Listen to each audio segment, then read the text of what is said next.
हरियाणा के लोकसभा चुनाव में भारतीय जनता पार्टी को उन स्थानों पर बड़ी शिकस्त खानी पड़ी जहां से भाजपा के बड़े बड़े धुरंधर है।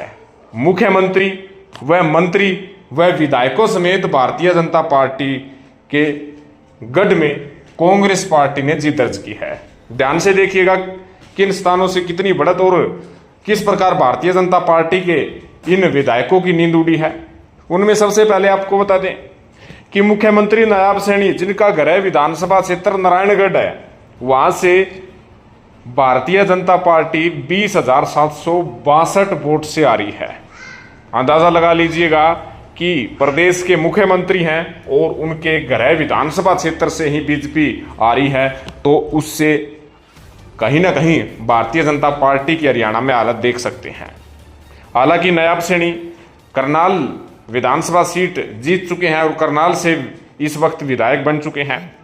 वहीं अंबाला सिटी से भारतीय जनता पार्टी के विधायक और मंत्री असीम गोयल हैं और यहां से भारतीय जनता पार्टी 4,046 वोट से हार चुकी है।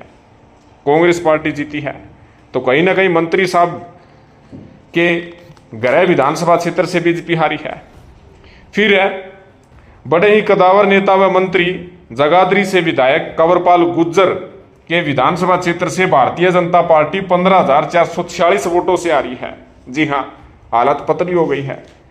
वहीं विधायक पद से इस्तीफा देकर हिसार लोकसभा सीट से चुनाव लड़ रहे मंत्री रणजीत सिंह चौटाला की विधानसभा सीट रानिया है, वहां से भारतीय जनता पार्टी 27,661 वोटों से आ रही है। जी हां, कांग्रेस को बढ़त मिली है। रानिया से बीजेपी तो आ रही, उसके साथ साथ हिसार लोकसभा सीट से भी रणजीत सिंह चौटाला की आ रही है। वहीं आपको बता दें कि लुहारू से विधायक और कृषि मंत्री के नाम से मशहूर जेपी दलाल की विधानसभा सीट से भारतीय जनता पार्टी को 8,319 वोटों से हार का सामना करना पड़ा है। उसके बाद है बमाणीखेड़ा से विधायक और वर्तमान में मंत्री बिशंबर वाल्मीकि की विधानसभा सीट से भारतीय जनता पार्टी मात्र 282 वोट से हार गई है। जी हां, चाहे वोट कितने भी हो, लेकिन भाजपा पिछड़ी जरूर है।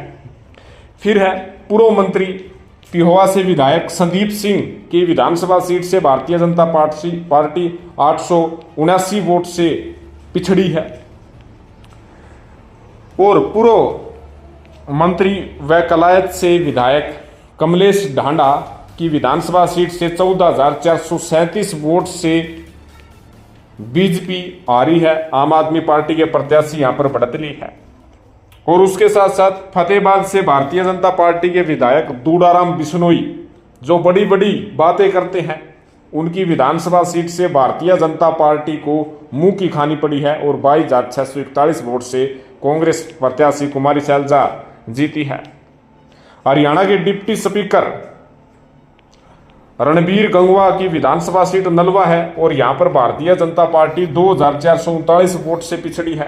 कांग्रेस प्रत्याशी ने 2,439 वोट से यहां पर बढ़त ली थी।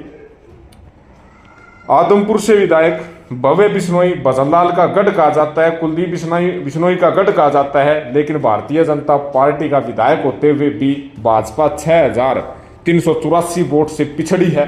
तो आदमपुर की हालत आप देख सकते हैं कि भारतीय जनता पार्टी का विधायक होते हुए भी यहां पर पिछड़ी है। उसके बाद कोसली से लक्ष्मण यादव बीजेपी का विधायक है और यहां पर भारतीय जनता पार्टी मात्र 2 वोट से पिछड़ी है। हालांकि वोट तो 2 ही है, लेकिन पिछड़ी अवश्य है। अथीन से भाजपा विधायक प्रवीण डागर की विधानसभा सीट से भारतीय जनता पार्टी 51,724 वोट से पिछड़ी है। बुरे तरीके से भारतीय जनता पार्टी की सीट से हार हुई है। और ओडल से बीजेपी के 8% विधायक जगदीश नायर की विधानसभा सीट से भारतीय जनता पार्टी 566 वोट से पिछड़ी है, हार का सामना करना पड़ा है। ये इस समय जो भारतीय जनता पार्टी के मंत्री हैं, विधायक हैं, उनकी सीट पर भारतीय जनता पार्टी को हार का सामना करना पड़ा है। इन 14 बीजेपी के सुरमार नेताओं के गढ़ में बीजेपी आखिर किस प्रकार हारी है, क्यों पिछड़ी है, बड़े सवाल जवाब आ रहे हैं। कहीं ना कहीं इसका इफेक्ट विधानसभा चुनाव में कितना रहेगा। हालांकि बताया जा रहा है कि इनके विधानसभा सीट से हार के बाद बीजेपी के ये नेता हड़कंप में है। कहीं ना कहीं वे अब सोच विचार कर रहे हैं कि उनकी सिचुएशन इस समय क्या है, क्या कुछ नई रणनीति बनाई जाए। लेकिन कांग्रेस ने विशेष तौर पर भारतीय जनता पार्टी के बड़े बड़े सुरमार को विधानसभा वाइज हरा करके 5 लोकसभा सीट पर कब्जा किया है। और भी आंकड़ा आपके सामने हम प्रस्तुत करेंगे। अधिक जानकारी के लिए हमारे साथ बने रहिएगा। हालांकि पूर्व मंत्रियों के भी जो भारतीय जनता पार्टी के हैं, जिसमें कैप्टन अभिमन्यु के विधानसभा क्षेत्र से भी जो है बीजेपी हारी है। उधर टोहाना से विधायक पूर्व प्रदेशाध्यक्ष सुभाष बराड़ा जो कि हरियाणा में रणनीतिकार चुनाव मैनेजमेंट बीजेपी का संभाल रहे थे, टोहाना से बीजेपी आ रही है।